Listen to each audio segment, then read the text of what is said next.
On August 23, 2020, Mehran Keshe delivered a sprawling public address. The audio record contains a vast, highly interconnected set of technological and political claims. The transcript presents a world where the extraction of raw materials, the drilling, mining, and harvesting that define our current economy, is replaced by a method of direct synthesis. The proposed mechanism for this transition is the harnessing of universal plasma fields, ambient energies that can theoretically be captured and converted to create any necessary material directly at the point of need. To understand the scale of these claims, we are not going to evaluate them against standard models of physics. Instead, we are treating this raw transcript as a structural blueprint, mapping its logic to see exactly how these concepts are intended to operate. Deconstructing the address reveals a strict taxonomy branching into three main pillars: next-generation infrastructure, the medical application of Gans protocols, and a highly specific geopolitical roadmap. We have to analyze these branches not as isolated claims, but as perfectly interlocking components.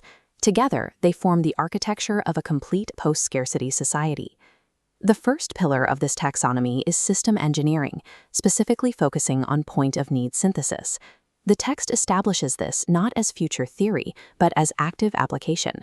Keshe explicitly claims that Iranian scientists have already utilized this localized energy conversion to synthesize substantial physical quantities of zinc. Building on that baseline, the text outlines a second material capability slated for public demonstration: systems that pull atmospheric CO2 and convert it directly into a liquid state. If matter can be synthesized locally from ambient plasma fields, the massive infrastructure required for global harvesting and distribution operations loses its primary utility. The transcript illustrates this through a retail analogy. In this model, future supermarkets will not stock physical apples or oranges.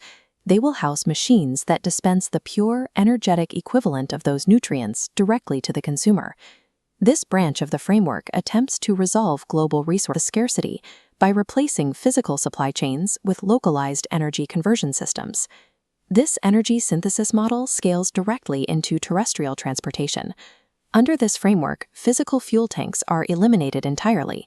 Instead of pumping gasoline, vehicles are equipped with a central system designed to absorb ambient cosmic energy and convert it into the exact required propulsion fuel in real time. Applied to aerospace, the claims escalate. The transcript asserts that sub-10-minute transit times between Tehran and Virginia are a present operational reality. The stated objective of this aerospace capability is not commercial efficiency. It is designed to facilitate deep space travel, occupying human industry to such a degree that global wars cease due to a lack of territory to fight over. Within this framework, transportation is stripped of its mechanical constraints and redefined entirely as an energy absorption equation. The second pillar addresses human biology. During a clinical Q&A segment, a practitioner named Dr. Dave reports a pattern of patient recovery stagnation occurring 2 to 3 weeks into treatment. The protocol in question utilizes Gans, an acronym for gas in a nanostate. The specific tools deployed are known as Cup 1 and Cup 2. Keshe provides a strict technical diagnosis for the clinical failure.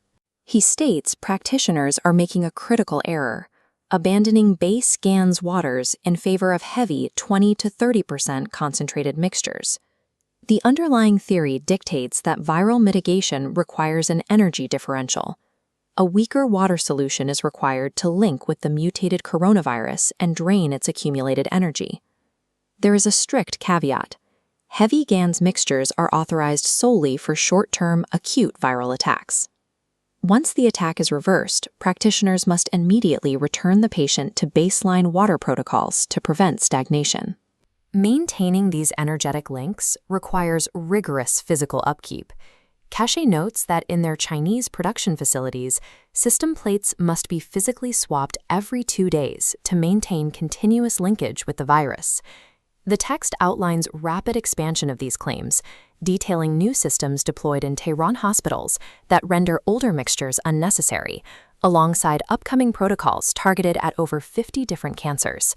The framework also extends to psychiatry. It introduces the Cup of Soul, a specific protocol designed to balance pandemic-induced anxiety and the psychiatric distress resulting from extended lockdowns. This medical doctrine rejects traditional chemical interaction entirely. It defines disease and psychological distress strictly as energetic imbalances requiring precise gradient manipulation. The final pillar maps the geopolitical execution. The catalyst for global adoption is cited as a highly specific 30-day watershed exhibition scheduled to take place in Linz, Austria. The scope of the event is framed as massive. The transcript claims backing from Iranian and Chinese state actors, with 51 international ambassadors invited to observe physical verification of the technology. To anchor the importance of this exhibition, the address draws a direct historical parallel to Nikola Tesla publicly demonstrating the light bulb in Chicago. Following the Austrian exhibition, a global rollout pipeline is slated to initiate. This involves the simultaneous opening of 4 to 5 health centers worldwide, deploying units in batches of 10. The specific target nations designated for this rapid deployment phase include China, Iran, Brazil, Austria, Germany, and Canada. The text does acknowledge severe logistical friction. A planned facility in Arizona suffered a 6-month delay due to COVID constraints, forcing a complete redesign of their first 25 hardware units. The entire credibility of the Keshe framework is staked on this impending 30-day window of physical public demonstration. The framework expects resistance. The transcript details institutional friction regarding the valuation of KFGL stock, alleging direct White House intervention to restrict the technology. It outlines international pushback from the European common market, countered by purportedly strong political support from Armenian leadership, stepping in to force the technology out. To bypass this institutional blockade, it outlines a coordinated media strategy. Heads of communication in Iran are slated to push the technology directly to international news, specifically naming Fox News as a primary target to overcome. This leads into specific U.S. political forecasting. Recorded in 2020, the text makes the explicit assertion that Joe Biden will not complete his presidential cycle. The succeeding prediction is equally firm. Kamala Harris will assume the presidency. This transition is expected to spark a worldwide movement of female-led political leadership, aligning with the foundation's stated goals.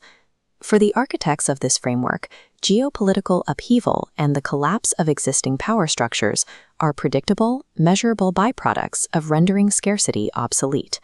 Pulling back, the structure of the text is clear. The engineering, medical, and political claims are entirely interdependent.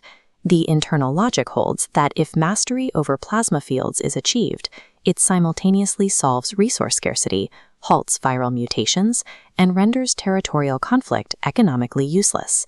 The speaker establishes a strict temporal boundary for this transition, predicting a total revolution across global industry and science between the years 2021 and 2025.